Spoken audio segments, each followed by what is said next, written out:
Living life, everyday, late at night, not okay. All I want, and I pray, all I need are some better days. Fuck me, I'm looking in the mirror, so foggy, but I've never seen clearer. I don't really think anyone can save me, and honestly I'm not really sure I want saving. I like to be my own worst enemy. There's no risk if you don't try at anything, so I'ma just keep buying everything. See you in the next life, have to be a better me. I don't think that my head's on straight, gotta flip it and grip it and go and get an x-ray. What's wrong with me? I just feel weight pushing on my chest and it squeezes till I suffocate. Better change my mindset, meditate. It's pretty cool that I'm alive and have better days. I could walk, see, hear, I should celebrate. Think I could change my mind, maybe elevate. Living life, everyday, late at night, not okay. All I want, and I pray, all I need are some better days.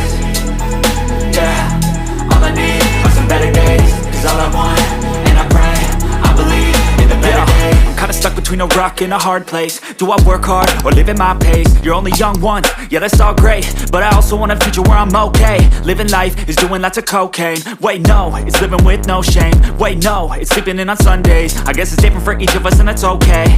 Well I just wanna be happy, how to get there? Glad that you asked me. I think it's different for everyone. Some of us need work, others need fun. Some of us need purpose to overcome. But try to do what you love when it's said and done, cause there's so many differences in each of us. Trust your gut, it can show you what you want. Living life, everyday, late at night, not okay.